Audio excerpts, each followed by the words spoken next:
press the bell icon on the YouTube app and never miss another update.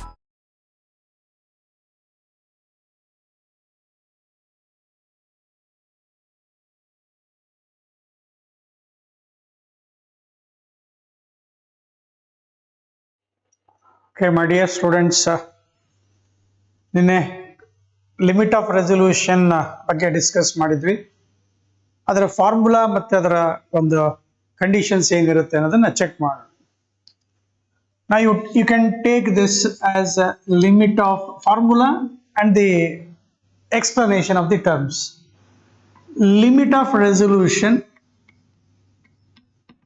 of a microscope. A small diagram is necessary.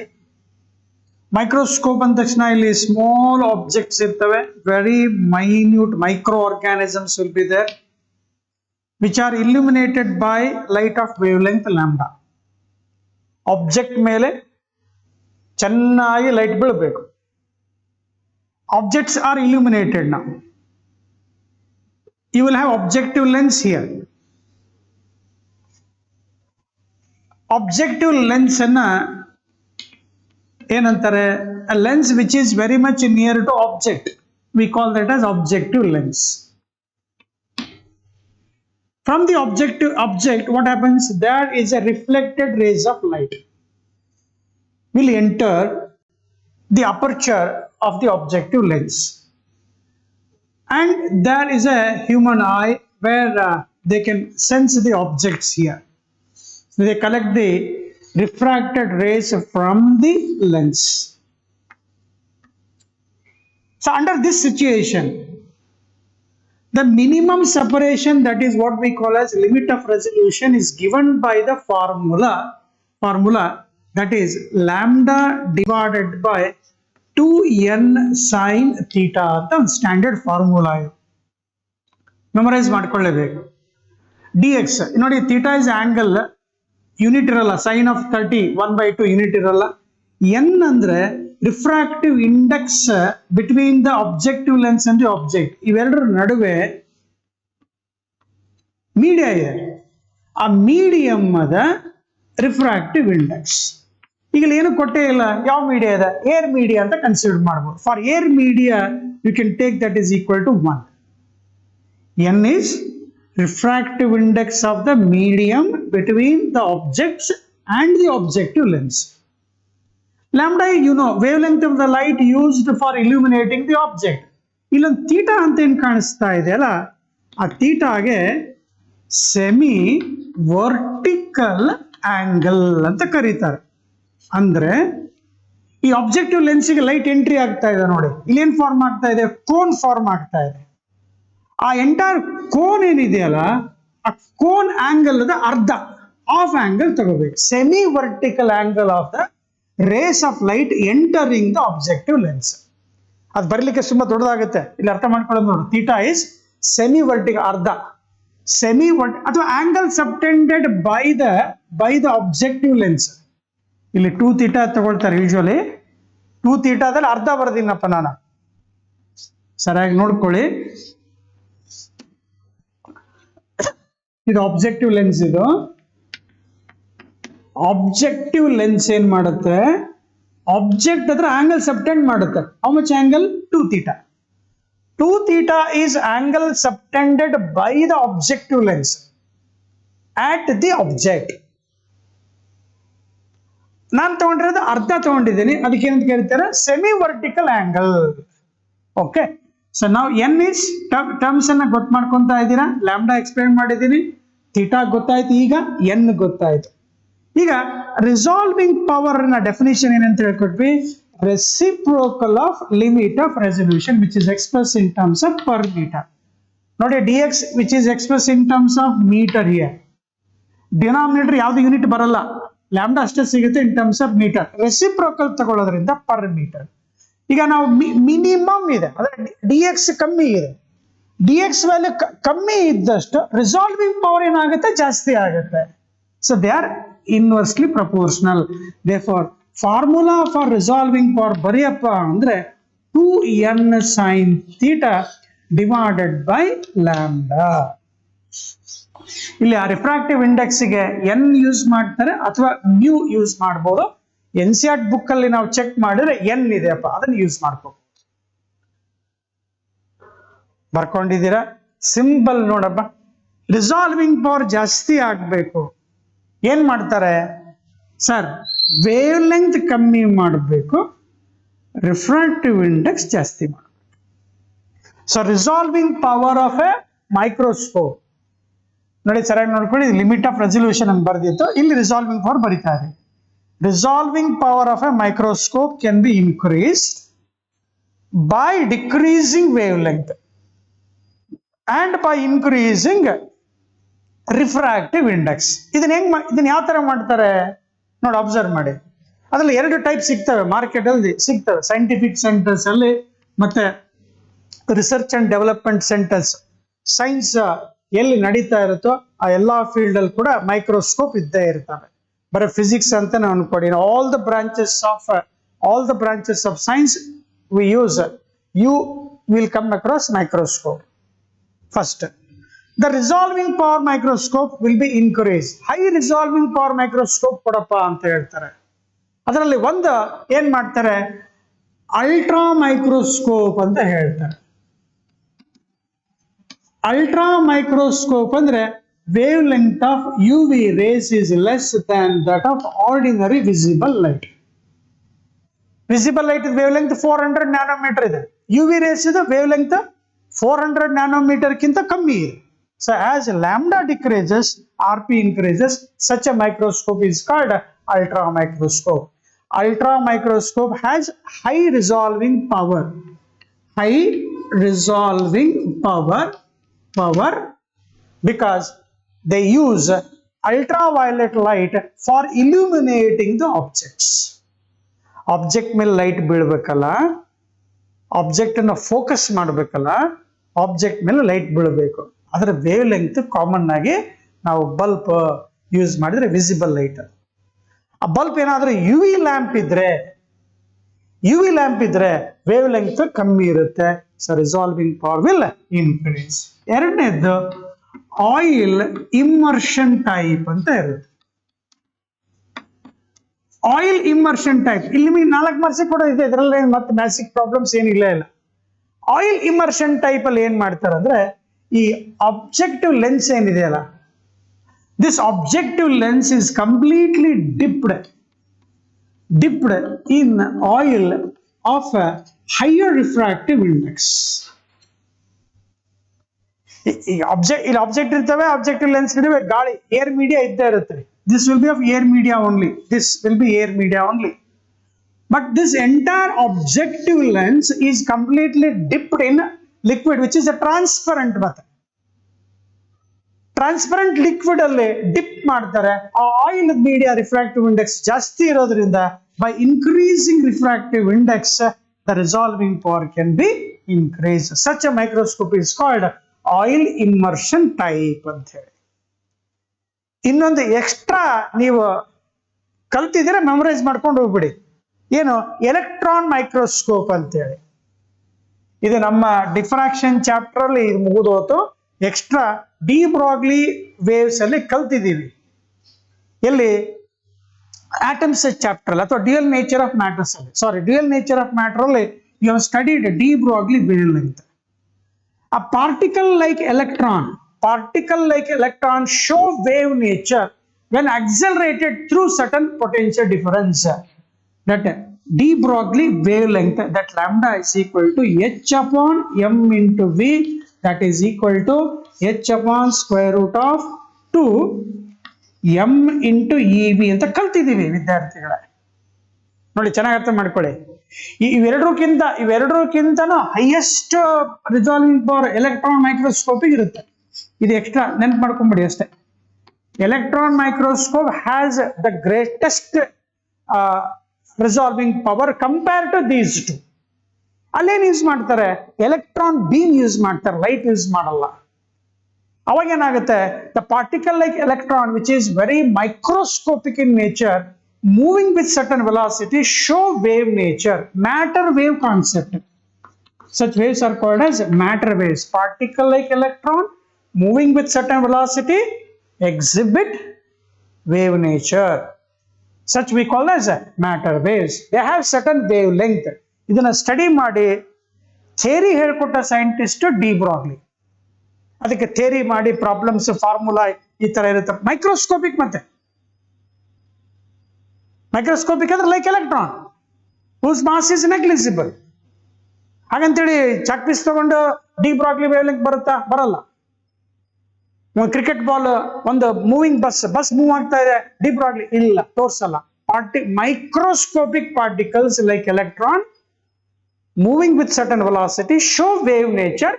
D Broglie ಅದನ್ನ theory ಕೊಡ್ತಾನೆ. Thomson, ಜರ್ಮರ್ ಮತ್ತೆ ಡೇವಿಸನ್ ಹೌದು D Broglie ಹೇಳಿದ್ದು ಸತ್ಯ ಇದೆ, correct ಇದೆ ಅಂತೇಳಿ ಎಕ್ಸ್ಪೆರಿಮೆಂಟಲಿ prove ಮಾಡ್ತಾರೆ. ಜಿ.ಪಿ. ಥಾಮ್ಸನ್ ಸಪರೇಟ್ ತಾನೇ ಇಂಡಿಪೆಂಡೆಂಟ್ ಕಂಡಕ್ಟ್ ಮಾಡ್ತಾನೆ, ಸಕ್ಸೀಡ್ ಆಗ್ತಾನೆ. ಹೌದು particle like electron show wave nature, de Broglie ಹೇಳಿದ್ ಕರೆಕ್ಟ್ ಇದೆ ಅಂತೇಳಿ ಎಕ್ಸ್ಪೆರಿಮೆಂಟಲ್ ವೆರಿಫೈ ಮಾಡ್ತಾರೆ.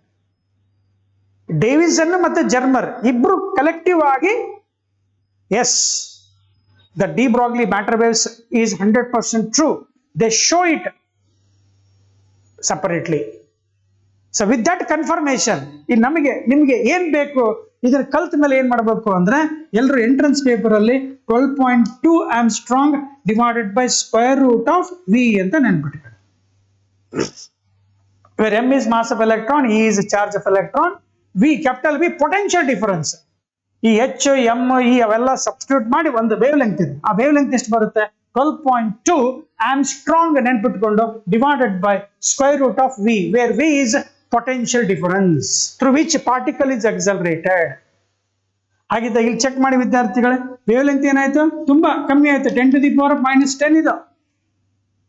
ಯಾವಾಗ ವೇವ್ ಲೆಂತ್ ತುಂಬಾ ಕಮ್ಮಿ ಆಯ್ತಾ ನಮ್ಮ ಫಾರ್ಮುಲಾ ಏನ್ ಹೇಳುತ್ತೆ? As wave length decreases the resolving power will increase. So electron microscope has higher greatest resolving power, uses the concept of what? Matter waves. ಇಷ್ಟು ಇದರ ಬಗ್ಗೆ ಮೈಕ್ರೋಸ್ಕೋಪ್ ಬಗ್ಗೆ ಏನಾದರೂ ಕೇಳಿದ್ರೆ ಅಟೆಂಡ್ ಮಾಡಿಕೊಡಿ. So you will get the one question definitely from this concept. And moreover we have seen that there is a telescope. Limit of resolution of a telescope ಅಂದ್ರೆ object ದೂರ ಇರ್ತವೆ, ನಮ್ ಕಣ್ಣಿಗೆ ದೂರ ಇರ್ತವೆ ಕಣಪ್ಪ. ಆಬ್ಜೆಕ್ಟ್ ಏನ್ ಮಾಡ್ತವೆ? ಇಲ್ಲಿರೋದು ಆಬ್ಜೆಕ್ಟಿವ್ ಲೆನ್ಸ್ ಇದು, ಆಬ್ಜೆಕ್ಟಿವ್ ಲೆನ್ಸ್ ಟೆಲಿಸ್ಕೋಪ್ ಯೂಸ್ ಮಾಡ್ತೀವಿ. ಇದು ಆಬ್ಜೆಕ್ಟ್ಸ್ ಕಣಪ್ಪ, ಆಬ್ಜೆಕ್ಟ್ ದೂರ ಇರ್ಬೇಕಿಲ್ಲ ಟೆಲಿಸ್ಕೋಪ್ ಹತ್ರ. ಫಾರ್ ಆಬ್ಜೆಕ್ಟ್ಸ್ ತುಂಬಾ ದೂರ ಇದಾವೆ. ಏನ್ ಮಾಡ್ತವೆ ಸರ್? ಇವು ನಮ್ ಕಣ್ಣಿಗೆ ಏನಿದೆ ಅಲ್ಲ, ಹಿಂಗ್ ನೋಡ್ತಾ ಇರ್ತೀಯ, ಫೋಕಸಿಂಗ್ ಮಾಡ್ತಾ ಇರ್ತೀಯ, ನಿನ್ ಕಣ್ಣೆದ್ರಿಗೆ ಏನಿದೆ? ಒಂದ್ ಲೆನ್ಸ್ ಇದೆ, ಆಬ್ಜೆಕ್ಟಿವ್ ಲೆನ್ಸ್ ಮತ್ತೆ ಅದ್ರ ಜೊತೆ ಐ ಪೀಸ್ ಇರುತ್ತಪ್ಪ. ಸ್ವಲ್ಪ ಕೇರ್ಫುಲ್ ಆಗಿ. Objective lens that is near to object. Object ಇರೋ ಲೆನ್ಸ್ ಆಬ್ಜೆಕ್ಟಿವ್ ಲೆನ್ಸ್. ನಮ್ಮ ಕಣ್ಣ ಹತ್ರ ಇರೋದು, ಕಣ್ಣಿಗೆ ಕ್ಲೋಸ್ ಅಪ್ ಇರೋದು ಐ ಪೀಸ್. ಎರಡೂ ಲೆನ್ಸ್ಗಳೇನೆ. ಈ ಜಾಮೆಟ್ರಿಕಲ್ ಆಪ್ಟಿಕ್ಸ್ ಅಲ್ಲಿ with ray diagram you will learn. But ಇದಕ್ಕೆ ಕೇಳ್ತಾರೆ ಸರ್ 5 ಮಾರ್ಕಿಗೆ ಕೇಳ್ತಾರೆ, ಡಯಾಗ್ರಾಮ್ ಹೇಳ್ಕೊಡ್ತೀವಿ ಅಂತ ಅಲ್ಲಿ. ಈ ಸದ್ಯಕ್ಕೆ ಏನಂದ್ರೆ ಈ ಆಬ್ಜೆಕ್ಟಿವ್ ಲೆನ್ಸ್ ಇಲ್ಲಿ ಮತ್ತೆ ಟೆಲಿಸ್ಕೋಪ್ ತಗೊಂಡು ಚೆಕ್ ಮಾಡಿದ್ರೆ ಇಲ್ಲಿ ಐ ಪೀಸ್ ಇರುತ್ತೆ. ನಮ್ ಕಣ್ಣಿಗೆ ಹತ್ರ ಇರೋದು ಐ ಪೀಸ್, ಆಬ್ಜೆಕ್ಟಿಗೆ ಹತ್ರ ಇರೋದು objective lens. So when we observe that there is a small angular separation between two nearby objects. ಇವೆರಡರ ನಡುವೆ ಸ್ಮಾಲ್ ಡಿಸ್ಟೆನ್ಸ್ ಇದೆ, dx ಇದೆ. This is a far away. Let us take this as r ಅಥವಾ d ಅಂತ ತಗೊಳ್ಳೋಣ, distance ಅಂತ ತಗೊಳ್ಳೋಣ. ಇಲ್ಲಿ ಒಂದು ಪ್ರಾಬ್ಲಮ್ ಸಿಗುತ್ತೆ ನಿಮಗೆ. ಕಾನ್ಸೆಪ್ಟ್ ಚೆನ್ನಾಗಿ ಅರ್ಥ ಮಾಡ್ಕೊ, ಈಸಿ ಇರುತ್ತೆ. ಅಂತಂದ್ರೆ dx ಏನಪ್ಪ? Small separation between two nearby far objects. d theta is limit of resolution, smallest angular separation between two nearby objects so that they can be said just resolved. So that is given by the formula. ಅದನ್ನು 1.22 lambda divided by 2a ಅಂತ ಬರೀತಾರೆ, ಅಥವಾ d theta will be equal to by 2 ಮಾಡ್ಕೊಂಡ್ಬಿಡು 0.61 lambda divided by a ಬರುತ್ತೆ, where a ಅಂದ್ರೆ ನಾವು ಡೈಫ್ರಾಕ್ಷನ್ ಅಲ್ಲಿ single slit ಬಿಡ್ತ್ ಅಂತ ಹೇಳ್ತಿದ್ವಲ್ಲ, ಹಂಗೆ a is called as diameter of aperture lens. Aperture, that is nothing but objective lens. ಈ ಡಿಸ್ಟೆಂಟ್ ಆಬ್ಜೆಕ್ಟ್ ಏನಿದಾವೆ ಲ್ಯಾಂಬ್ಡಾ ಇದೆ, wave length incident ಆಗಬೇಕು. ದೂರದ ಆಬ್ಜೆಕ್ಟ್ ಆ ಬಿಲ್ಡಿಂಗ್ ನೋಡ್ತಾ ಇದೀಯಾ, ಬಿಲ್ಡಿಂಗ್ ಮೇಲೆ ಲೈಟ್ ಬಿದ್ದಿರ್ಬೇಕು, ಕತ್ಲದಾಗ ನೋಡಂಗಿಲ್ಲ. ಎಲೆಗಳು ಇದಾವೆ, ಆ ಎಲೆ ತುಂಬಾ ಪಳ ಪಳ ಪಳ ಅಂತ ಹೊಳಿತಾ ಇರಬೇಕು, ಅಂತ ಲೈಟ್ ಬಿದ್ದಿರ್ಬೇಕು. Lambda is wavelength of the light incident on the object so that objects gets illuminated. Wavelength illuminating the objects. ಆಗಲೇ ಏನು ಹೇಳ್ಕೊಟ್ಟಿನ ಅದೇ ಇಲ್ಲಿ ಇದರಲ್ಲಿ ಮೈಕ್ರೋಸ್ಕೋಪ್ ಅಲ್ಲಿ. ಎ ಅಂದ್ರೆ ಏನು? Aperture diameter. ಅಪರ್ಚರ್ ಡಯಾಮೀಟರ್ ಅಂದ್ರೆ ಇಲ್ಲಿದೆ ನೋಡು, ಯಾವುದು ಆಬ್ಜೆಕ್ಟಿವ್ ಲೆನ್ಸ್ 2a ಇರುತ್ತೆ. Actually this distance is 2a ನಾವು. ಇದನ್ನ ವಿಡ್ತ್ ಆಫ್ ಅಪರ್ಚರ್ ಅಂತ ಬರೀಬಹುದು. ಡಯಾಮೀಟರ್ ಅನ್ನ ಫುಲ್ ತಗೋಬೇಡಿ. 2a ಅಂದ್ರೆ ಡಯಾಮೀಟರ್ ಆಫ್ ಅಪರ್ಚರ್ ಅಥವಾ ಆಬ್ಜೆಕ್ಟಿವ್ ಲೆನ್ಸ್. ಈಗ ನಮಗೆ ಲಿಮಿಟ್ ಆಫ್ ರೆಸಲ್ಯೂಷನ್ ಚೆಕ್ ಮಾಡಿದ್ರೆ ಈಗ ನೋಡಿ, lambda it is in terms of metre, ಇದು ಕೂಡ metre. So angle has no unit, but small angular separation is always measured in terms of smaller unit called radians. ಈಗ ವಿದ್ಯಾರ್ಥಿಗಳೇ ಏನಾದ್ರೂ ಹೇಳ್ಬೋದಾ ಅಲ್ಲಿ? ಏನ್ ಹೇಳ್ಬೇಕು ಸರ್ ನಾವು? ಲಿಮಿಟ್ ಆಫ್ ರೆಸಲ್ಯೂಷನ್ ರೆಸಿಪ್ರೋಕಲ್ ತಗೊಂಡ್ಬಿಡು, ಏನ್ ಸಿಗುತ್ತೆ? Resolving power of A telescope ಸಿಗುತ್ತೆ, 1/d θ. ಸೊ ಇದು reciprocal ಮಾಡ್ಕೊಳ್ಳಪ್ಪ. a divided by 0.61 lambda. Dear students, as we said earlier, ಈಗ ಒಂದೇನೋ ಡಯಾಮೀಟರ್ ಆಬ್ಜೆಕ್ಟಿವ್ ಲೆನ್ಸ್ ಇದೆ, ಅಲ್ಲಿ ವೇವ್ ಲೆಂತ್ ಬೀಳ್ತಾ ಇದೆ, ದೂರದ ಆಬ್ಜೆಕ್ಟ್ ಅಲ್ಲಿ ಹೋಗ್ಬಿಟ್ಟು ನಾವು ಈಗ ಮೈಕ್ರೋಸ್ಕೋಪ್ ಅಲ್ಲಿ ಏನ್ ಮಾಡ್ತಾ ಇದ್ವಿ, ನಮ್ಗೆ ಹತ್ರ ಇರೋದ್ರಿಂದ ಫೋಕಸಿಂಗ್ ಲೈಟ್ ಚೇಂಜ್ ಮಾಡ್ಬೋದಿತ್ತು, ವಿಸಿಬಲ್ ಲೈಟ್ ಬಿಟ್ಟು UV ಲ್ಯಾಂಪ್ಸ್ ಹಾಕ್ಬೋದಿತ್ತು. ಅಲ್ಲಿ ಯಾವುದೋ ಒಂದು ದೊಡ್ಡ ದೂರ, ಒಂದು 2 ಕಿಲೋಮೀಟರ್ ದೂರ ಐತೆ ಆಬ್ಜೆಕ್ಟ್, ಅಲ್ಲಿ ಬಿದ್ದರೆ ವೇವ್ ಲೆಂತ್ ಚೇಂಜ್ ಮಾಡಕ್ ಆಗಲ್ಲ ನಾವು. Since objects are far away, those far objects are illuminated by certain wavelength. Means lambda is constant there. ಏನ್ ಚೇಂಜ್ ಮಾಡ್ಬೋದು? ಆ ಅಪರ್ಚರ್ ಇದೆಯಲ್ಲ, ನಮ್ಮ ಈ ಆಬ್ಜೆಕ್ಟಿವ್ ಲೆನ್ಸ್ ಏನಿದೆಯಲ್ಲ, ಇದರ ಅಪರ್ಚರ್ ಡಯಾಮೀಟರ್ ಏನ್ ಮಾಡ್ಬೋದು? ಜಾಸ್ತಿ ಮಾಡ್ಬೋದು. So resolving power can be increased by increasing width of the slit ಅಂತ ಹೇಳಿ, ಅಥವಾ by increasing the aperture diameter. I think, dear students, have you understood this clearly? ಇದರಲ್ಲಿ ಒಂದು ಎಕ್ಸ್ಟ್ರಾ ಏನಂದ್ರೆ length of arc is equal to, ಇದನ್ನ tan θ ಅಂತ define, ಅಥವಾ arc length dx is equal to d into d θ ಅಂತ ಬರೀತಾರೆ. d into d θ. ಕೆಲವೊಂದು time ಇದೆ ಡಿಸ್ಟೆನ್ಸ್ ಅನ್ನು r ಅಂತ ಬರೀತಾರಪ್ಪ, r ಅಂತಾನು ಬರ್ಕೋಬಹುದು. ಮತ್ತೆ d ಅಂತ d ಕ್ಯೂಬ್ ಬರ್ಕಿಡಿದಿರ, r into d θ. ಆ ಸ್ಮಾಲೆಸ್ಟ್ ಸಪರೇಷನ್ ಕ್ಯಾಲ್ಕುಲೇಟ್ ಮಾಡು ಅಂತ ಕೇಳಿದ್ರೆ ನಿಮ್ಮ ಕೆಲಸ r into d θ ಜಾಗದಲ್ಲಿ ಇದಕ್ಕೆ ಉಲ್ಟಾ ಆಗುತ್ತೆ ನೋಡಿ. 0.61 lambda divided by a. Limit of ರೆಸಲ್ಯೂಷನ್ಗೂ ಮತ್ತೆ ರಿಸಾಲ್ವಿಂಗ್ ಪವರ್ಗೂ ರೆಸಿಪ್ರೋಕಲ್ ನೆನ್ಪಿಡಿ. ಇಲ್ಲಿ 1/d θ ಇರೋದ್ರಿಂದ resolving power is expressed in terms of unit called per radians.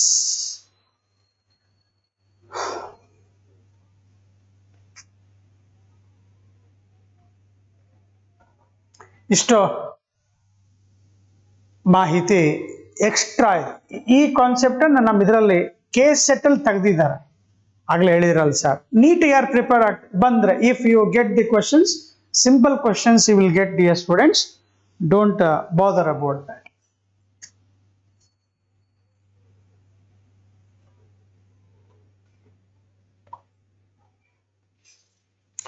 ಇದನ್ನ ನಾವು ಏನ್ ಮಾಡ್ಬೋದು, ಪ್ರಾಬ್ಲಮ್ ಏನ್ ಮಾಡ್ಬೋದು? ಕಾರ್ ಬರ್ತಾ ಇದೆ, 1 ಕಿಲೋಮೀಟರ್ ದೂರ ಇದೆ, 2 ಕಿಲೋಮೀಟರ್ ದೂರ ಇದೆ, ರಾತ್ರಿ ಹೊತ್ತು. ಆ ಕಾರದ ಹೆಡ್ಲೈಟ್ಸ್ ಇದೆ, 2 ಹೆಡ್ಲೈಟ್ಸ್ ಇದೆ. ಆ ಹೆಡ್ಲೈಟ್ಸ್ ನಡು ಡಿಸ್ಟೆನ್ಸ್ ಕಂಡುಹಿಡಿಬೇಕು. Calculate the distance between the headlights of a car which is 2 kilometre away from you. ಆ ಕಾರ್ ಅಂದ ತಕ್ಷಣ ಹೆಡ್ಲೈಟ್ಸ್ ಇದೆ ಅಂದ್ರೆ ಪಗ ಪಗ ಲೈಟ್ ಆನ್ ಮಾಡಿರ್ತಾನೆ, ಕತ್ಲೈತೆ, ಹೆಡ್ಲೈಟ್ ಏನು ಕಾಣ್ತವೆ? ಏನು ಕಾಣೋದೇ ಇಲ್ಲ. When headlights lamps are made on, there is one certain wavelength, and he is asking what this dx is, how far it is. ಅಂದ್ರೆ ಅದನ್ನ ಹೆಡ್ಲೈಟ್ ನೋಡ್ಬೇಕು ಅಂತಂದ್ರೆ ನಮಗೆ ಇಲ್ಲಿ ಏನ್ ಬೇಕು? ಟೆಲಿಸ್ಕೋಪ್ ಬೇಕು, ಮತ್ತೆ ಮೈಕ್ರೋಸ್ಕೋಪ್ ಅನ್ಬೇಡ, ಟೆಲಿಸ್ಕೋಪ್ ಬೇಕು. ಆ ಟೆಲಿಸ್ಕೋಪ್ ಅಪರ್ಚರ್ ಡಯಾಮೀಟರ್ ಕೊಟ್ಟಿರ್ತಾರೆ, they make you larger diameter ಇರುತ್ತಪ್ಪ, this will be of the order centimeter. ಈಗ ಇಲ್ಲಿ ಫೋಕಸಿಂಗ್ ಮಾಡಿದಾಗ ನಮ್ಗೆ ಏನ್ ಕಾಣಿಸುತ್ತೆ? ಆಂಗ್ಯುಲರ್ ಸೆಪರೇಷನ್ ಕಾಣಿಸುತ್ತೆ. ಡಿಸ್ಟೆನ್ಸ್ ಎಷ್ಟಿದೆ? 2 ಕಿಲೋಮೀಟರ್ ಇದೆ. ಈ ವೇವ್ ಲೆಂತ್ ಕೂಡ ಕೊಡ್ಬೇಕು, they will give that lambda. ಅಂದ್ರೆ ವಿಸಿಬಲ್ ಇದೆ, ಕಣ್ಣಿಗೆ ಕಾಣಿಸ್ತಾ ಇದೆ ಹೆಡ್ಲೈಟ್ಗಳು. ಅಂದ್ರೆ ವಿಸಿಬಲ್ ರೇಂಜ್ ಇದೆ ಅಂದ್ರೆ ಸೇ ಒಂದು 500 ನ್ಯಾನೋಮೀಟರ್ ಅಂತ ಅನ್ಕೊಳ್ಳಿ. ಎಲ್ಲ ಡೇಟಾ ಕೊಟ್ಟಂಗೆ ಆಯ್ತಲ್ಲ? ಇಲ್ಲ, ದೇ ಆರ್ ಆಸ್ಕಿಂಗ್ dx. ನೋಡಿ, ಚೆಕ್ ಮಾಡ್ಕೊಳ್ಳಿ. ಹೆಡ್ಲೈಟ್ಸ್ ಕಾರ್ ಆನ್ ಆಗಿದೆ, ಅದು ಸರ್ಟನ್ ವೇವ್ ಲೆಂತ್ ಕೊಟ್ಟಿದ್ದಾರೆ. ಎಷ್ಟು ದೂರ ಇದೆ? 2 ಕಿಲೋಮೀಟರ್ ದೂರ ಇದೆಯಾ? ಹಾಗಿದ್ದಾಗ ಈ diameter of the aperture of the telescope is 2 centimeter. Then what is the separation between the headlights of a car ಅಂತ ಕೇಳಿದ್ರೆ apply this formula. 2 kilometre, 2 × 10⁻³ into 0.61, ಅದನ್ನ ಅಪ್ರಾಕ್ಸಿಮೇಟ್ಲಿ 0.6 ಅನ್ಕೋಬಹುದು, ಇಂಟು ಲ್ಯಾಂಬ್ಡಾ. ಲ್ಯಾಂಬ್ಡಾ ಎಷ್ಟು ಇಲ್ಲಿ ಕೊಟ್ಟಿದ್ದಾರೆ? 500 nanometre. 5 × 10⁻⁻7 whole divided by what is the aperture diameter? Size of the aperture is 2 centimeter. 2 × 10⁻². ನೋಡಿ, concept ಅರ್ಥ ಆಯ್ತಾ? ನೋಡ್ಕೊಳ್ಳಿ. ಆಗಲೇ ಹೇಳಿದ್ದನ್ನ ಅರ್ಥ ಮಾಡಿಕೊಂಡಿದ್ದನ್ನ ಪ್ರಾಬ್ಲಮ್ ಕೇಳಿದ್ರೆ ಹಿಂಗ್ ಮಾಡ್ಬೇಕು. ಸೊ ನಾವು this dx will be is equal to, cancel ಹಾಕೊಳ್ಳಿ ಬೇಕಾದ್ರೆ. ನಾ ಹೇಳಿದ್ದೇನೆ ಕ್ಯಾನ್ಸಲ್ ಕೂಡ ಹೇಳ್ಕೊಡ್ಬೇಕಪ್ಪ. ಆಯ್ತು, 6 × 30, 3 ಇಂಟು 10⁻, ಇದು 2 ಮೇಲೆ ಹೋಗುತ್ತೆ. 3 + 2 5. 5ರಲ್ಲಿ 2 10⁻² ಆಯ್ತು. Any mistake? 0.6. Lambda is 500. 5 - 9 ಇದು 2 - 7. 2 ಕ್ಯಾನ್ಸಲ್ಸ್. 5 × 30, ಇದು 5 - 7 3 - 7 3 2 ಅಂದ್ರೆ 3. ಬಹಳ ಚಿಕ್ಕದಾಯ್ತು, 3 ಸೆಂಟಿಮೀಟರ್ ಆಯ್ತು. ಸ್ವಲ್ಪ ಅರ್ಥ ಮಾಡ್ಕೊಳ್ಳಿ ಸರ್. 3 ಸೆಂಟಿಮೀಟರ್ ಇದೆ, ಸಣ್ಣ ಕಾರ್ ಇದೆ ಅಂತ ಅನ್ಕೊಳ್ಳಿ. ಮತ್ತೆ ಏನ್ ಮಾಡ್ತೀರಾ? ಆ ಕಾರ್ ಒಳಗಡೆ ಹಿಂಗ್ ಅನ್ಕೊಳ್ಳಿ, ಆ ಕಾರ್ನ ಹೆಡ್ಲೈಟ್ ದೂರ ಇದಾವೆ, ಅಟ್ಲೀಸ್ಟ್ ಒಂದು 1.5 ಮೀಟರ್ ಇದೆ ಅಂತ ಅನ್ಕೋಣ. ಕಾರ್ ಒಳಗಡೆ ಒಬ್ಬ ಸಣ್ಣ ಹುಡುಗ ಆಟ ಆಡ್ತಾ ಇದ್ದಾನೆ. ಆ 2 ಸಣ್ಣ ಕಾರ್ ಇದಾವೆ, ಲೈಟ್ ಗ್ಲೋ ಆಗಿದೆ ಅಂತ ಅನ್ಕೋಲ್ಲ ಅಷ್ಟೇ. Which are separated by 3 centimetre. Just understand the concept, dear students.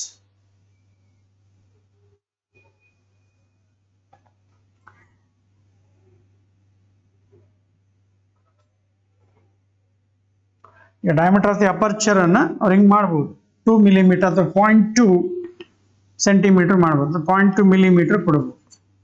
0.2 millimetre ಕೊಟ್ರೆ 2 × 10⁻⁻4 ಆಗುತ್ತೆ. ಹೌದಾ? ಈ ಡಯಾಮೀಟರ್ ಆಫ್ ದಿ ಅಪರ್ಚರ್ ಏನಿದೆ ಕಮ್ಮಿ ಮಾಡಬೇಕು. ಅಪರ್ಚರ್ ಕಮ್ಮಿ ಮಾಡಿದ್ರೆ 0.2 ಮಿಲಿಮೀಟರ್ ಬರ್ಕೊಂಡ್ರೆ 2 × 10⁻⁴, ಇದು 7 ಕ್ಯಾನ್ಸಲ್ ಆಯ್ತು, ಅವಾಗ 3 ಮೀಟರ್ ಬರ್ತದೆ. So dear students, I am just giving some data here to understand. ಇಲ್ಲಿ ಏನು ಕೊಟ್ಟಿದ್ದೀನೋ ಅದನ್ನ ಅರ್ಥ ಮಾಡ್ಕೊಳ್ಳಿ ಅಂತ ಹೇಳ್ತೀನಿ ನಿಮಗೆ. ಇದನ್ನ ಇನ್ನು ಕಮ್ಮಿ ಮಾಡಬೇಕು. ಡಯಾಮೀಟರ್ ಆಫ್ ದ ಅಪರ್ಚರ್ ಇನ್ನೂ ಕಮ್ಮಿ ಮಾಡಿದಷ್ಟು ವ್ಯಾಲ್ಯೂ ಏನಾಗುತ್ತೆ? ಜಾಸ್ತಿ ಆಗುತ್ತೆ. Okay, the separation between the 2 headlights is around 3 centimeter. Have you understood? Yes sir ಅಂತ ತಿಳ್ಕೊಂಡು, last concept of the wave optics is polarization of light ಅಂತ ಹೇಳಿ.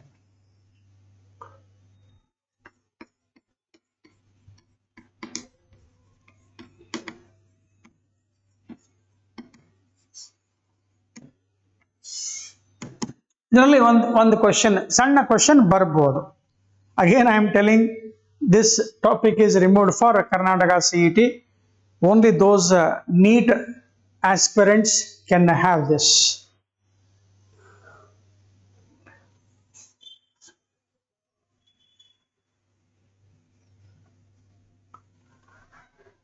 ಈ ಪೊಲರೈಸ್ ಅಂದಾಗ ಅಲೈನ್ ಮಾಡ್ಕೊಳ್ಳೋದು. ಅಂದ್ರೆ ಈಗ ಪ್ರೇಯರ್ ನಡೀತಾ ಇದೆ ಕಾಲೇಜಲ್ಲಿ, ಪೀಸ್ ಟೀಚರ್ ಆರ್ಡರ್ ಕೊಡ್ತಾ ಇದ್ದಾರೆ, ಸ್ಟ್ರಿಕ್ಟ್ ಆರ್ಡರ್ಸ್ ಕೊಡ್ತಾ ಇದ್ದಾರೆ. All the students get aligned in one particular line by taking arm distance, left arm, right arm, forward. They take one arm distance such that every students get aligned. They are confined to one certain straight line. ಇದು ಅರ್ಥ ಮಾಡ್ಕೊಂಡ್ರೆ ನಮ್ಮ polarisation ಸಣ್ಣ concept ಅರ್ಥ means we are confining, we are restricting the vibrations in only one particular direction. Light waves, they are transverse in nature.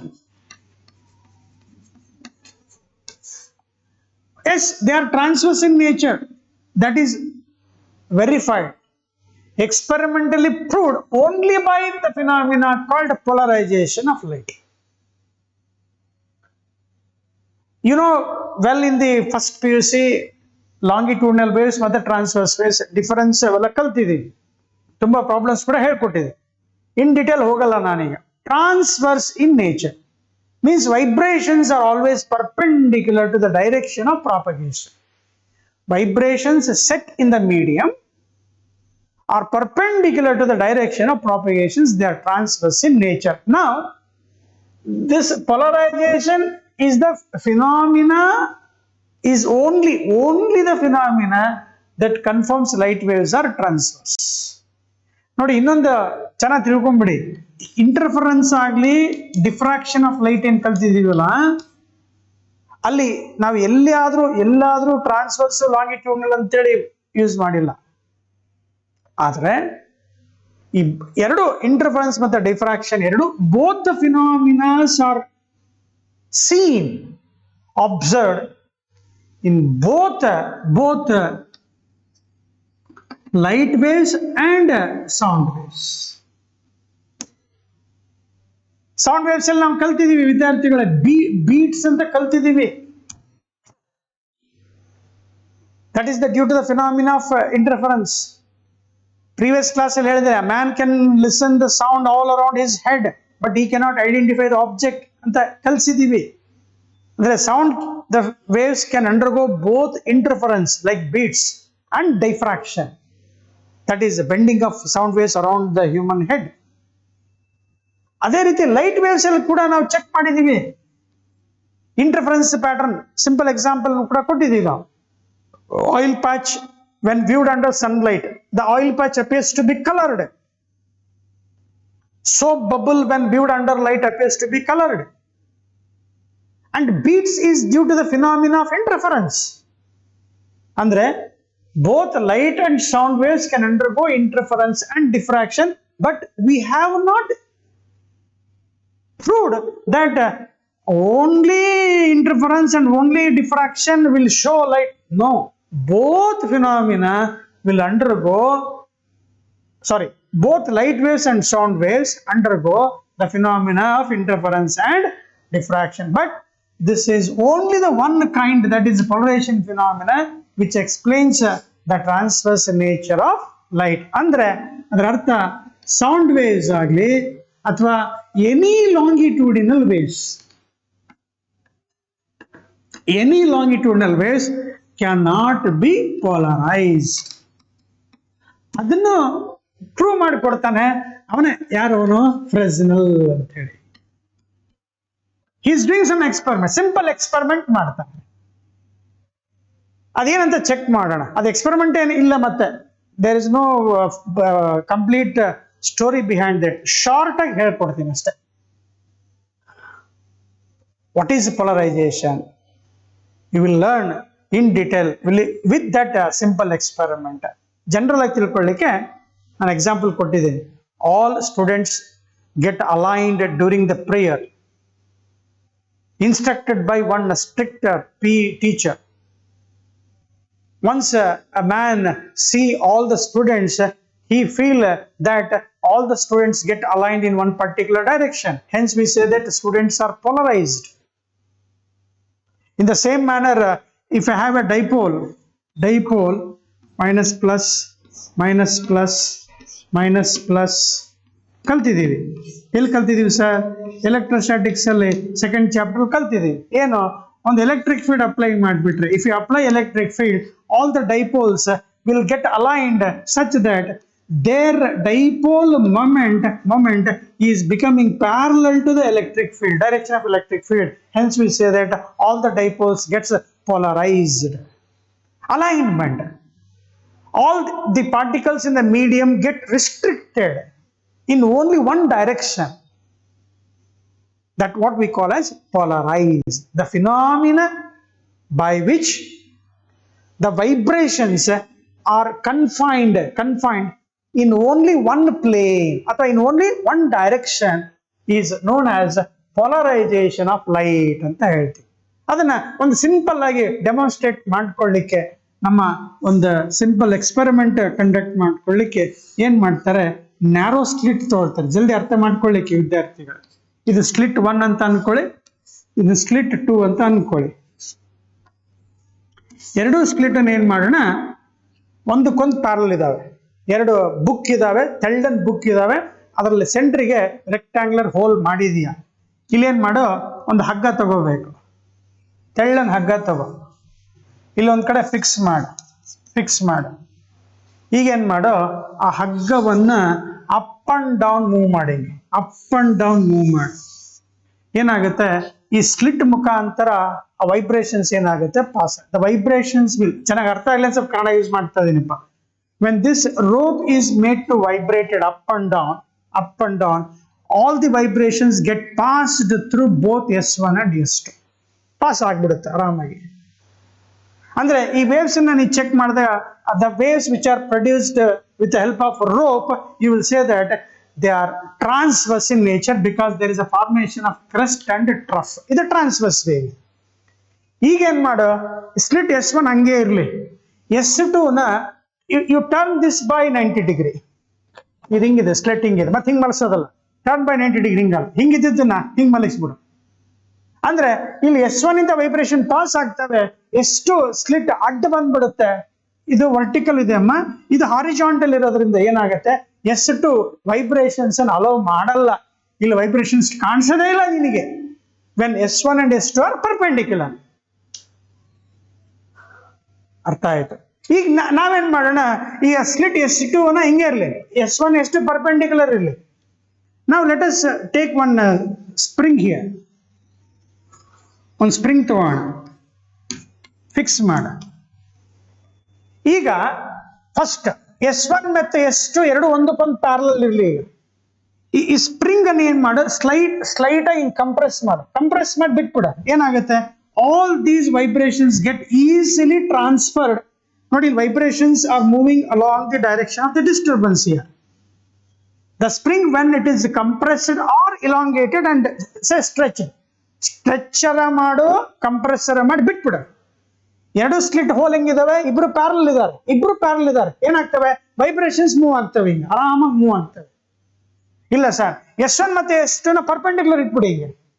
ಹಿಂಗ್ perpendicular ಇಟ್ಟಾಗ ಏನಾಗುತ್ತೆ, ಈ ವೈಬ್ರೇಷನ್ಸ್ ಏನದವಲ್ಲ, either elongation or compression, the vibrations will easily pass because vibrations are along the direction. Hence these two simple slits will confirm you that, will say that these kinds of waves are longitudinal, which can be transmitted irrespective of the position of the S1 and S2 when they turned parallelly, simultaneously. Those both axes, either perpendicular or parallel, vibrations are transmitted. If the vibrations are transmitted, then you must say it is longitudinal. No, vibrations are transmitted only when both the slits are parallel. Only slits are parallel, then it is a transverse in nature. Here, once they are perpendicular to each other, sir, S1 will send the vibration up and down. Once S2 is perpendicular to S1, these vibrations become stopped. These vibrations will never pass over here. ಅಂದ್ರೆ ಅರ್ಥ ಏನಾಯ್ತು, vibrations are restricted in only one direction after passing through certain kind of slit, certain kind of medium. That phenomena is known as what? Polarization of light. Property ಇದನ್ನೇ ಇದು ಅರ್ಥ ಆಯ್ತು ಅಂತ ಇಟ್ಕೊಂಡ್ರೆ ಇದನ್ನ ಅರ್ಥ ಆಯ್ತು ಅಂದ್ರೆ ಏನಂತ ಹೇಳ್ಬೋದು sir, easily the transverse longitudinal wave can be propagated, sir, if the vibrations are passed in all position of S1 and S2 when they are simultaneously parallelly turned.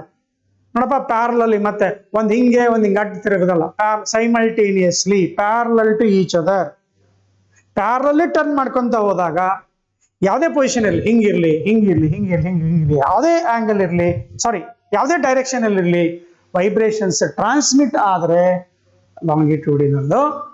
ಇಲ್ಲ ಸರ್, ಬರೀ ಪ್ಯಾರಲಲ್ ಇದ್ದಾಗ ಮಾತ್ರ ಪಾಸ್ ಆಗ್ತವೆ, ಎರಡು perpendicular ಇದ್ರೆ transmit ಆಗಲ್ಲ, ಒಬ್ಬನ್ transmit ಮಾಡ್ತಾನೆ ಇನ್ನೊಬ್ಬನ್ ಮಾಡಲ್ಲ, ಅವಾಗ ನಾವು ಟ್ರಾನ್ಸ್ವರ್ಸ್ ಅಂತ ಹೇಳಿ ಕನ್ಫರ್ಮ್ ಮಾಡ್ಕೋತೀವಿ. This is a simple experiment that you will say that one kind of vibration is a transverse, other kind of vibrations are longitudinal ಅಂತ ಕನ್ಫರ್ಮ್ ಮಾಡ್ಕೊಂತೀವಿ. ಕನ್ಫರ್ಮ್ ಮಾಡ್ಕೊಂಡ್ಮೇಲೆ ನೆಕ್ಸ್ಟ್ ನಮ್ ಕೆಲಸ ಏನಂದ್ರೆ ಲೈಟ್ ವೇವ್ಸ್ ಟ್ರಾನ್ಸ್ವರ್ಸ್ ಅನ್ನೋದು ತೋರಿಸ್ಲಿಕ್ಕೆ ಏನ್ ಮಾಡ್ತಾರೆ, ಸಿಂಪಲ್ ಆಗಿ they will take, dear students, the same slits they will take here. ಅದೇ ಸ್ಲಿಟ್ಸ್ ಅನ್ನು ತಗೊಳ್ತಾರೆ, ಅರ್ಥ ಮಾಡ್ಕೊಳ್ಳಿಕ್ಕೆ ಬೇಗ. ಒಂದು ಸಟನ್ ನ್ಯಾರೋ ಸ್ಲಿಟ್ ಅನ್ನು ಮಾಡ್ಕೋತಾರೆ, ಎರಡು ಪ್ಲೇಟ್, ರೆಕ್ಟ್ಯಾಂಗ್ಯುಲರ್ ಪ್ಲೇಟ್ಸ್ ಅವು. In that there are two narrow slits, S1 and S2. ಇಲ್ಲೊಂದು ಸ್ಕ್ರೀನ್ ಇರುತ್ತೆ, there is a screen here. Instead of passing the rope there is one light here, ಅಂದ್ರೆ which contain vibrations in all directions. That is what we call as ordinary light ಅಂತ ಹೇಳ್ತೀವಿ, ordinary light ಅಥವಾ unpolarized. ಅರ್ಥ ಮಾಡ್ಕೊತಾ ಇದ್ದೀರಾ? Unpolarized means the white light which contains vibrations in all directions. ಹಂಗಾರೆ ನಮ್ಮ ಕಣ್ಣಿಗೆ ಕಾಣಿಸ್ತಾ ಇದಾವಲ್ಲ ಸರ್, ಅಲ್ಲಿ ಎರಡು ವೇವ್ಸ್ ಅಂತ ಇರ್ತವೆ. ಎಲೆಕ್ಟ್ರೋಮ್ಯಾಗ್ನೆಟಿಕ್ ವೇವ್ ಚಾಪ್ಟರ್ ಕಲ್ತಿದ್ದೀರಾ. ಒಂದು ಎಲೆಕ್ಟ್ರಿಕ್ ಫೀಲ್ಡ್ ವೆಕ್ಟರ್, ಇದು ಡೈರೆಕ್ಷನ್ ಆಫ್ ಪ್ರಾಪಗೇಷನ್, ಅದಕ್ಕೆ ಪರ್ಪೆಂಡಿಕ್ಯುಲರ್ ಇದ್ರೆ ಎಲೆಕ್ಟ್ರಿಕ್ ಫೀಲ್ಡ್ ವೆಕ್ಟರ್. ನೋಡಿ, ಬೋರ್ಡ್ಗೆ ಪ್ಯಾರಲಲ್ ಇರೋದು ಎಲೆಕ್ಟ್ರಿಕ್, ಬೋರ್ಡಿಗೆ ಪರ್ಪೆಂಡಿಕ್ಯುಲರ್ ಇರೋದು ಮ್ಯಾಗ್ನೆಟಿಕ್ ಫೀಲ್ಡ್ ವೆಕ್ಟರ್ಸ್. ಅಂದ್ರೆ ಅನ್ಪೋಲರೈಸ್ಡ್ ಲೈಟ್, ಇದು representation. Vibrations in all directions we call them as natural vibrations, that is ordinary light or unpolarized light. When such unpolarized light is passed through S1, ನೋಡಪ್ಪ ಇಲ್ಲಿ ಏನಾಗುತ್ತೆ, ಆಗಲ್ಲ ಹಗ್ಗ pass ಮಾಡಿದ್ವಲ್ಲಮ್ಮ ಹಂಗೆ, so ಹಿಂಗೆ vibrations ಹಿಂಗೆ ಕಳಿಸ್ದಾಗ ಏನಾಗುತ್ತೆ, ಇಲ್ಲಿ ಹೋಗ್ತಕ್ಕಂಥ ಈ ವೈಬ್ರೇಷನ್ಸ್ ಇಲ್ಲಿ ಬಂದ್ಬಿಟ್ಟು ಈ ಹಗ್ಗ ಪರ್ಪೆಂಡಿಕ್ಯುಲರ್ ಇದೆಯಲ್ಲ, ಈ ವೈಬ್ರೇಷನ್ಸ್ ಪಾಸ್ ಆಯ್ತು. ಆಮೇಲೆ direction of propagation, dear students, direction of propagation ಇದು the wave in which it is propagating. A to B ಹೋಗ್ತಾ ಇದೆ, light is propagating from A to B. In that there are only vibrations. ನೋಡಿ, ಈ slit ಯಾರು parallel ಇದ್ದಾರೆ ಅವ್ರು ಮಾತ್ರ transmit ಆಗ್ತಾರೆ. ನೋಡಿ, remaining vibrations are get suppressed here. ಈ ಒಂದು ಕಾನ್ಸೆಪ್ಟಿಗೆ ಅಂದ್ರೆ ಇಲ್ಲಿ ವೈಬ್ರೇಷನ್ಸ್ ಆರ್ ಕನ್ಫೈನ್ಡ್ ಅಥವಾ restricted in one plane. Vibrations are restricted in one plane ಅಂದ್ರೆ ಯಾವ್ದಪ್ಪ, ಇದಿಷ್ಟೇ. ಬೋರ್ಡಿಗೆ ಪ್ಯಾರಲ್ ಇದ್ದಾರೆ, ಇಲ್ಲಿ ಬೋರ್ಡಿಗೆ ಪ್ಯಾರಲ್ ಇದ್ದಾರೆ, ಪರ್ಪೆಂಡಿಕ್ಯುಲರ್ ಇದ್ದಾರೆ, ಸೊಟ್ಟಿದ್ದಾರೆ, ಆ ಕಡೆ ಎಲ್ಲಾ ದಿಕ್ಕಲ್ಲಿದ್ದಾರೆ. ಆದ್ರೆ ಇಲ್ಲಿ when that light is passed through only one particular slit, the vibrations are confined or restricted in one direction. We call this as plane polarized light ಅಂತ ಕರಿಬೇಕು. ಪೊಲರೈಸ್ ಆಗಿದೆ, ವೈಬ್ರೇಷನ್ಸ್ ರಿಸ್ಟ್ರಿಕ್ಟ್ ಆದವು, ಅಲೈನ್ಮೆಂಟ್ ಆಯ್ತು. ಈಗ ಎರಡನೇ ಸ್ಲಿಟ್ ನೋಡೋಣ. Sir, ಎರಡು parallel ಇದಾವೆ sir. Yes sir, you will get some intensity on the screen. ಏನೋ ಒಂದು ಬ್ರೈಟ್ನೆಸ್ ಬೀಳುತ್ತೆ ಅಲ್ಲಿ. Okay, done. ಈಗ ಆ ಸ್ಲಿಟ್ S2 ನ ಪರ್ಪೆಂಡಿಕ್ಯುಲರ್ ಹೊಡೆದ್ಬಿಡ. ಇದು ಸ್ಲಿಟ್ S1 ಬೋರ್ಡಿಗೆ ಪರ್ಪೆಂಡಿಕ್ಯುಲರ್ ಇದೆ, S2 ನ ಎರಡು ಆಕ್ಸಿಸ್ ಪ್ಯಾರಲ್ ಇದಾವೆ ಸ್ಟಾರ್ಟಿಂಗ್ ಅಲ್ಲಿ. ನಾವು when S2 is turned such that when both axes becomes perpendicular, what happens? S1 will send, no light is transmitted here. Hence you will say that light waves must be transverse in nature. Suppose longitudinal ಆಗಿದ್ರೆ vibration pass ಆಗಿಬಿಡ್ತಿತ್ತು. So whenever both slits S1 and S2 become parallel, there is some intensity on the screen. But once both the slits are turned by an angle 90 degree, when they are perpendicular, no light is transmitted. Intensity becomes what? Zero. This is simple arrangement where we can say that light waves are always transverse in nature by having the phenomena of polarization. By having the phenomena of polarization, we can say that light waves are transverse in nature. Therefore, polarization is only the phenomena that confirms that light waves are transverse in nature. ಅರ್ಥ ಮಾಡ್ಕೊಂಡಿದ್ದೀರಾ ಅಂತ ತಿಳ್ಕೊಂಡು ಒಂದು ಸಣ್ಣ ಆಟ ಆಡೋಣ ಅಷ್ಟೇ, ಭಾಳ ಆಟ ಆಡೋಣ. ಮತ್ತೆ ನೋಡೋಣ, ಮುಗಿಸೋಕೆ ಆಗಲ್ಲ ಇವತ್ತು, ಇನ್ನೊಂದು ಕ್ಲಾಸಲ್ಲಿ ಮುಗಿಸ್ಕೊಡ್ತೀನಪ್ಪ. ಅವಸರ ಮಾಡಿ ನಾವು ಮತ್ತೆ ಎಲ್ಲ ಕನ್ಫ್ಯೂಸ್ ಮಾಡ್ತಾರಪ್ಪ ಅಂತ ಅನ್ಬೇಡಿ. ಈಗ ಆ ಸ್ಲಿಟ್ ಬದ್ಲಿ, ನ್ಯಾರೋ ಸ್ಲಿಟ್ ಬದ್ಲಿ ಏನ್ ಮಾಡ್ತಾರೆ, ಒಂದು ಸರ್ಟನ್ ಮಟೀರಿಯಲ್ಸ್ ತಗೊಳ್ತಾರೆ, ಕ್ರಿಸ್ಟಲ್ಸ್ ತಗೊಳ್ತಾರೆ. ಅದರಲ್ಲಿ ಎಸ್ಪೆಷಲಿ ನೀವು ನೋಡೋದು ಟರ್ಮಲೈನ್ ಕ್ರಿಸ್ಟಲ್ ಅಂತ ಇರುತ್ತೆ. ಟರ್ಮಲೈನ್ ಕ್ರಿಸ್ಟಲ್ ಇರುತ್ತೆ, ಕ್ಯಾಲ್ಸೈಟ್ ಕ್ರಿಸ್ಟಲ್ ಇರ್ತವೆ, ಕ್ವಾರ್ಟ್ಸ್ ಕ್ರಿಸ್ಟಲ್ ಇರುತ್ತೆ. ಆಗ್ಲೇ ನಾವ್ ಏನ್ ಮಾಡಿದ್ವಿ, ಒಂದು ರಟ್ ತಗೊಂಡು ಅದರಲ್ಲಿ ರೆಕ್ಟ್ಯಾಂಗ್ಲ್ ಸ್ಲಿಟ್ ಮಾಡಿ ಹಗ್ಗ ಓಡಿಸ್ಬಿಟ್ಟಿದ್ವಿ. ಹಂಗೆ ಲೈಟ್ ಬಿಡಲ್ಲ ಅದ್ರ ಮೇಲೆ, ಪರ್ಟಿಕ್ಯುಲರ್ ಆ ಲೈಟ್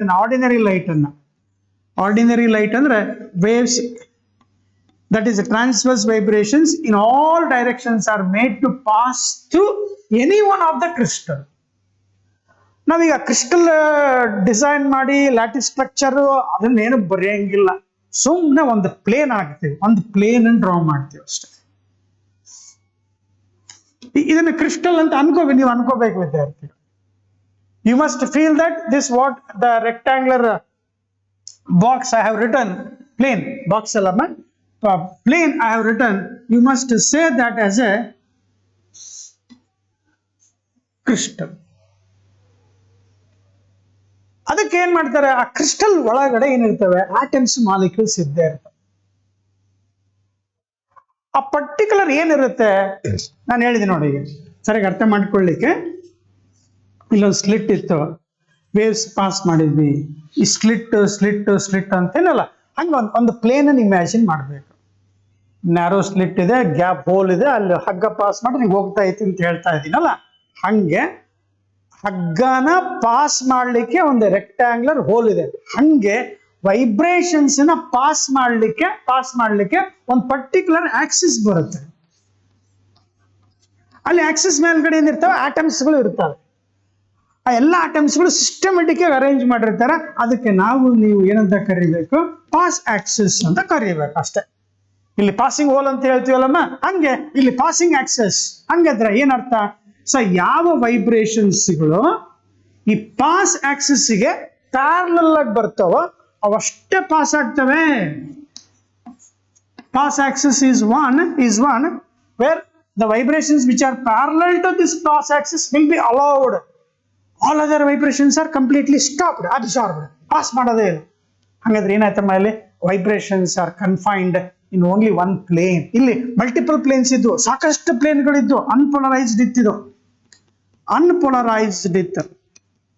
ಇಲ್ಲಿ ಏನಾಗ್ಬಿಡ್ತು, vibrations are confined after passing through pass axis, ಅಥವಾ after passing through certain crystal, vibrations are confined in one plane, and that phenomena is called polarization, and this light is called as plane polarized light ಅಂತ ಕರೀಬೇಕು. ಮುಗೀತು ನೋಡಪ್ಪ ಇಷ್ಟು. Chapter ಮುಗಿದಲ್ಲ, ಇನ್ನೂ ಸ್ವಲ್ಪ ಐತಿ, ಒಂದು ಸಣ್ಣ ಫಾರ್ಮುಲಾ ಅದ. ಇದು ಅರ್ಥ ಆಯ್ತಂದ್ರೆ ಒಂದೇ ಕ್ವಶನ್ ಬರೋದು ಬಂದ್ರೆ ಈಸಿ ಕ್ವಶನ್ ಹೊಡೆದ್ ಬಿಡು. Sound waves cannot be polarized. All electromagnetic waves, UV rays, X-rays, gamma rays, visible rays, infrared rays, microwaves, radio waves, gamma waves. ಮತ್ತೆ ಉಳ್ಕೊಂಡ್ವಾ? ಇಲ್ಲ. ಆ ಎಲ್ಲ ಎಲೆಕ್ಟ್ರೋಮ್ಯಾಗ್ನೆಟಿಕ್ ವೇವ್ಸ್ಗಳೇನು transverse in nature, they can be polarized ಅಂತೇಳಿ ನೆನ್ಪಿಟ್ಕೊಂಡ್ರು. Ultrasound sound waves ಅದು ಬರಲ್ಲ. Audible sound waves cannot be polarized ಅಂತ ಸಿಂಪಲ್ ಕ್ವಶನ್ ಬರಲಿ ಅಂತ ಹೇಳಿ. ಸೊ ಈಗ ಇದು ಅರ್ಥ ಆಗಿದೆ ಅಂತ ಇಟ್ಕೊಂಡು ಈಗ ಇದನ್ನ ಏನ್ ಮಾಡ್ತಾರೆ, ಸ್ವಲ್ಪ ಇದು ಪಾಸ್ ಆಕ್ಸಿಸ್ 1 ಇನ್ನೊಂದು ಪಾಸ್ ಆಕ್ಸಿಸ್ 2 ಅಂತ ಹೇಳಿ ಎರಡು ಐಡೆಂಟಿಕಲ್ ಶೀಟ್ ಅನ್ನ ತಗೊಳ್ತಾರೆ. They are identical. Again, what happens now when both the planes are parallel to each other? When both planes P1 and P2 both are parallel to each other, what happens? Sir, definitely the intensity is transmitted here. ಇಲ್ಲಿ ಏನಿರುತ್ತೋ ಅದೇ transmit ಮಾಡುತ್ತೆ, because both the transmissions planes are parallel to each other. ಈಗ ನೀವು ಸುಮ್ಮನೆ ಅರ್ಥ ಮಾಡ್ಕೊ, when P1 pass axis is perpendicular to P2, what happens now? No light is transmitted. When both axes, transmission axes are perpendicular to each other, intensity on the screen becomes what? 0. ಈಗ ಸುಮ್ಮನೆ ಆಟ ಆಡಿ ವಿದ್ಯಾರ್ಥಿಗಳೇ, ಏನ್ sir ಆಟ ಆಡ್ಬೇಕು? ಈ ಎರಡೂ ಪ್ಲೇನ್ಸ್ ಪ್ಯಾರಲಲ್ ಎಲ್ಲಿ ಗಂಟ ಇಬ್ರು ಪ್ಯಾರಲಲ್ ಇರ್ತಾವೋ ಇಲ್ಲಿ ಯಾವ್ದಾದ್ರೂ ಒಂದು ವೈಬ್ರೇಷನ್ ಪಾಸ್ ಆಗಿದ್ದೇ ಇರ್ತದೆ. ಇಲ್ಲಿ ವೈಬ್ರೇಷನ್ಸ್ ಎಲ್ಲಾ ದಿಕ್ಕಲ್ಲಿ ಇರುತ್ತೆ, ಎಲ್ಲಾ ಡೈರೆಕ್ಷನ್ಸ್ ಇರೋದ್ರಿಂದ whenever both the planes P1 P2 are parallel to each other, ಹಿಂಗೆ ಎಕ್ಸರ್ಸೈಸ್ ಮಾಡ್ಕೊಂತ ಹೋಗಿ ಹೆಂಗಾರ ಇರ್ಲಿ ಪ್ಯಾರಲಲ್ ಇರ್ಬೇಕು. ಕಂಡೀಷನ್ ಪ್ಯಾರಲಲ್ ಇದ್ರೆ definitely the intensity is maximum on the screen.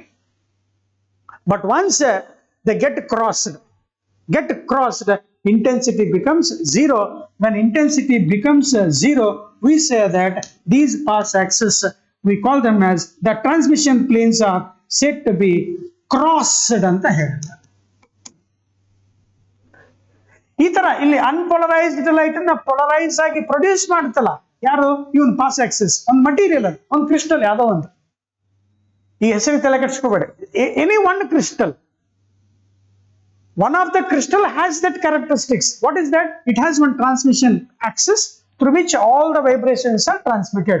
All other vibrations are suppressed. ಇಂತ ಪ್ರೊಡ್ಯೂಸ್ ಮಾಡ್ತೀವಿ. ದಿಸ್ ಶೀಟ್, ಫಸ್ಟ್ ಶೀಟ್ ಏನ್ ಮಾಡ್ತು? ಪ್ರೊಡ್ಯೂಸ್ ಮಾಡ್ತು. ಅದಕ್ಕೆ ಪೋಲಾರೈಡ್ ಅಂತ ಕರೀತಾರೆ. ಪೋಲಾರೈಡ್ ಅಥವಾ polarizer, which produces the polarized light is known as polarizer. ಹೌದಾ, ಪೊಲರೈಸ್ ಆಗೈತೇನಪ್ಪ, ಈಗ ನೋಡಿ ಇಂಟೆನ್ಸಿಟಿ ನಾನು ಜಾಸ್ತಿ ಆಯ್ತಾ ಕಮ್ಮಿ ಆಯ್ತು ಅಂತ ಇಲ್ಲಿ ನೋಡ್ಲಿಕ್ಕೆ ಇನ್ನೊಬ್ಬನ್ ಬೇಕು, ಅದೇ ಶೀಟ್ ಬೇಕು. ಇವನೇನ್ ಮಾಡ್ತಾನೆ? ಅನಲೈಸ್ ಮಾಡ್ತಾನೆ. ಹೌದಪ್ಪ ಪೊಲರೈಸ್ ಆಗಿದೆನಾ, ಎರಡು ಈ P2 ನ P1 ಗೆ ಪ್ಯಾರಲಲ್ ಹಾಕಪ್ಪ, ಆ ಇಂಟೆನ್ಸಿಟಿ ಮ್ಯಾಕ್ಸಿಮಮ್ ಬಂತು ಸರ್. ಇದು ಪೊಲರೈಸ್ ಮಾಡ್ದ, ಇವನ್ ನೋಡ್ದ, ಇವನು ಪ್ರೊಡ್ಯೂಸ್ ಮಾಡ್ದ, ಇವ್ನ ನಿಂತ್ಕೊಂಡು ನೋಡ್ತಾ ಇದ್ದ. ಈಗ P2 ಏನ್ ಮಾಡ್ಬಿಡು, P1 ಹಂಗೆ ಇರ್ಲಿ, ಬೇಡ P1 ಚೇಂಜ್ ಮಾಡ್ಕೊ. P2 ಮತ್ತೆ P1 ಇಬ್ರು ಪರ್ಪೆಂಡಿಕ್ಯುಲರ್ ಇದ್ರೆ ಇಂಟೆನ್ಸಿಟಿ 0 ಆಯ್ತು. ಅವಾಗ P2 one is said as polarizer, other one is called as analyzer. Both will have a common axis, what we call as a pass axis. ಪ್ರೊಡ್ಯೂಸರ್ಗೆ polarizer ಅಂತ ಅನ್ಕೋ, ಅದನ್ನ ಅನಲೈಸ್ ಮಾಡೋನಿಗೆ ಅನಲೈಸರ್ ಅಂತ ಅನ್ಕೋ. When do you say that crossed polarized? What is the meaning of cross polarized? When both transmission axes are perpendicular, no light is transmitted, intensity on the screen becomes what? 0. Then polarites are said to be crossed ಅಂತ ಹೇಳ್ತಾರೆ. ಹಿಂಗೆ ಏನಾಗುತ್ತೆ, ಇದನ್ನ unpolarised light check ಮಾಡಿದಾಗ intensity ಜಾಸ್ತಿ ಇರುತ್ತೆ. Intensity is very large here. ಈಗ for example ನಾವು ಹಿಂಗ್ ಬರೀತಾರೆ, ಕೆಲವೊಂದು ಟೈಮ್ ಹಿಂಗ್ ಕೊಡ್ತಾರೆ, ಇದು direction of propagation of the wave, ಇದು ಎಲೆಕ್ಟ್ರಿಕ್ ಫೀಲ್ಡ್ ವೆಕ್ಟಾರ್, ಈಗ ಮ್ಯಾಗ್ನೆಟಿಕ್ ಫೀಲ್ಡ್ ವೆಕ್ಟಾರ್. ಈಗ ನೋಡು, ಈಗ ಅನಲೈಸ್ ಮಾಡೋಣ. ಈಗ ಅನಲೈಸ್ ಮಾಡಿದ್ರೆ ಯಾವ ವೈಬ್ರೇಷನ್ ಸಿಕ್ತು ನಮ್ಗೆ? Sir, you will say that only electric field vectors are passed. What about the magnet? They are completely suppressed here. Completely absorb ಮಾಡ್ಕೊಂಡ್ಬಿಡುತ್ತೆ. ಹಿಂಗ್ ಮಾಡೋಣ, ಈ ಪ್ಲೇನ್ ಪೊಲರೈಸರ್ ಅನ್ನ ಏನ್ ಮಾಡೋ, ಟರ್ನ್ ಮಾಡಿ. It is turned by 90 degree. ಅವಾಗ ಎಲೆಕ್ಟ್ರಿಕ್ ಫೀಲ್ಡ್ ಸಪ್ರೆಸ್ ಆಗ್ತವೆ, ಯಾರು ಪಾಸ್ ಆಗ್ತಾರೆ? ಮ್ಯಾಗ್ನೆಟಿಕ್ ಫೀಲ್ಡ್ ವೆಕ್ಟರ್ಸ್ ಮಾತ್ರ ಪಾಸ್ ಆಗ್ತವೆ. Hence, what we call this as plane polarized light. Plane polarized light. When the transmission axis is like this. ಹಿಂಗಿದೆ, ಅಡ್ಡಿದೆ, turn ಮಾಡಿದೀಯಾ, you have turned perpendicular such that only the magnetic field vectors which are parallel to transmission axis are passed here. Okay, with this, you can have the phenomena of polarization, how polarization and can be obtained, how it can be analyzed. There is one method, dear students, that you will learn detail. Again, one more class I needed, that polarization can be studied with the help of by the method of reflection. By the method of reflection and by the method of reflection ಅಷ್ಟೇ ಇರುತ್ತೆ ನಮ್ಮ syllabus ಅಲ್ಲಿ, scattering ಇಲ್ಲ. ನಮ್ಗೀಗೆಲ್ಲ almost ಈಗ light ಏನ್ ಕಾಣ್ತಾ ಇದೀವ, ನಮ್ಮ ಕಣ್ಣಿಗೆ ಏನ್ ಬೀಳ್ತಾ ಇದೆಯೋ scattered light, and that scattered light is plane polarised. What all the light you are sensing the object, it is a scattered light, and that scattered light is polarized light. And one more thing that you must have in your mind, reflection explain ಮಾಡೋಣ ನಾಳೆ class ಅಲ್ಲಿ ನೋಡೋಣಂತೆ, with the help of Malus law. You will have this, dear students, don't worry about this, I will explain this. I is equal to I naught cos square theta ಅಂತ ಹೇಳಿ, that you will study in detail along with the problems. ಈಗ common ಆಗಿ ನಾವು sun glasses ಅಂತ ಹೇಳಿ ಕೇಳಿದೆ. ಈ hi fi ವೆಹಿಕಲ್ಸ್ಗೆ, ಕಾಸ್ಟ್ಲಿಯರ್ ವೆಹಿಕಲ್ಸ್ಗೆ windows they are made of glass, windows are made of polaroid sheets, ಅವ ಥಿನ್ ಶೀಟ್ಸ್, ಕೂಲಿಂಗ್ ಪೇಪರ್ ಅಂತ ಕರಿತೀರಿ ನೋಡಿ. ಕೂಲಿಂಗ್ ಪೇಪರ್ ಅಂದ್ರೆ high intensity light, sun light room ಒಳಗೆ ಬರಬಾರ್ದು, ವೆಹಿಕಲ್ಸ್ ಒಳಗೆ ಬರಬಾರ್ದು. ಇಂಟೆನ್ಸಿಟಿನ ಕಂಟ್ರೋಲ್ ಮಾಡ್ಲಿಕ್ಕೆ, intensity of the light can be controlled by using polarized sheets. What are polarized devices? Artificial devices which are used to control the sunlight by absorbing the intensities, by polarizing the light. ಇಲ್ಲಿ ನೋಡಿ, unwanted vibrations ಇದಾವೆ. ಒಂದು ಯಾವುದು electric field vector complete suppress ಮಾಡಬಹುದು by having such a polarized sheet. I get only one intensity. ಈಗ ಇದನ್ನ ಅರ್ಥ ಮಾಡ್ಕೊಂಡ್ರೆ, ಇದು 50% ಅಬ್ಸಾರ್ಬ್ ಆಯ್ತು, 50% that is I0/2 is transmitted ಆಯ್ತು. 50% ನೋಡಿ, electric and magnetic field vector check ಮಾಡಿದ್ರೆ ಇಬ್ರು ಈಕ್ವಲ್ ಅಮೌಂಟ್ ಇರ್ತವೆ, 50% ಇರುತ್ತೆ. ನಿಮ್ಮ ಇದರಲ್ಲಿ ಕಲ್ತಿದೀವಪ್ಪ, ಮತ್ತೆ ಹೇಳ್ಕೊಡ್ತೀನಿ ನೋಡು. ಇದು magnetic field vector, magnetic field density ಇದು. ಇನ್ನೊಂದು ಎಲೆಕ್ಟ್ರಿಕ್ ಫೀಲ್ಡ್ ಡೆನ್ಸಿಟಿ ಇದು. We have two field vectors, one magnetic field vector and other one is electric field vector. Electromagnetic waves ಕಲ್ತಿರ್ತೀವಿ. 50% magnetic field vector, 50% electric field vector. I have written electric density here, here magnetic density ಬರ್ದಿದ್ದೀವಿ. 50-50. ಇದರಲ್ಲಿ ಒಬ್ಬ silent ಆಗ್ಬಿಟ್ರೆ, electric field silent ಆದ್ರೆ ಅಂದ್ರೆ magnetic field ಬರ್ತಾನೆ. ಯಾರಾದ್ರೂ ಒಬ್ರು silent ಆಗ್ಬೋದು, ಇನ್ನೊಬ್ಬರು ಮಾತ್ರ ಟ್ರಾನ್ಸ್ಮಿಟ್ ಮಾಡ್ತಾನೆ. ಅಂದ್ರೆ ನಾನು ಇನ್ಸಿಡೆಂಟ್ ಐ ಇದ್ರೆ ಇಲ್ಲಿ ನನಗೆ ಟ್ರಾನ್ಸ್ಮಿಟ್ ಆಗೋದು ಎಷ್ಟು? I/2. ಅದನ್ನ ಮಾಡ್ದಾನೆ ಯಾರು? ಈ ಪೋಲರೈಡ್ ಶೀಟ್. ಹಾಗಿದ್ದ ಪೋಲರೈಡ್ ಶೀಟ್ ಅದಕ್ಕೆ ಬೇಕು ಅಂತ ಕೇಳಿದ್ರೆ, sir use to control the intensity of light. ಇಲ್ಲ ನನಗೆ ಲೈಟ್ ಬೀಳಬಾರ್ದು ಅಂದ್ರೆ I should use 2 perpendicular polarized sheets so that intensity is completely cut off. You will observe darkness. ಈ ಗಾಗಲ್ಸ್ ಹಾಕಂತಾರೆ, ಗಾಗಲ್ಸ್ ಹಾಕಿ ಚಂದ ಕಾಣ್ಲಿ, ಬಹಳ ಸ್ಮಾರ್ಟ್ ಆಗಿ ಕಾಣಿಸೋಣ, ಅದು ಬೇರೆ, ಸೆಕೆಂಡರಿ ಅದು. ಯಾಕೆ? Ice can be protected from high intensity light. ಬೇಸಿಗೆ ಕಾಲದಲ್ಲಿ ಸುಮ್ಮನೆ ಗಣ ತಿರ್ಕೊಂಡು ಮನಿ ಒಳಗೆ ಹೋಗ್ಬಿಟ್ರೆ ಏನು ಕಾಣೋದಿಲ್ಲ, ಕಣ್ಣಿದ್ದು ಕೂಡ ಆಗ್ಬಿಡ್ತೀವಿ. High intensity of light will make glareness ಅಂತಾರೆ, GLAREN. ಗ್ಲೇರ್ನೆಸ್ ಅಂದ್ರೆ ಅಲ್ಲಿ ಆಬ್ಜೆಕ್ಟ್ ಇದ್ರು ಕೂಡ ಕಣ್ಣಿಗೆ ಕಾಣಿಸಿರಲ್ಲ, ಅಲ್ಲಿ ಇರುತ್ತೆ.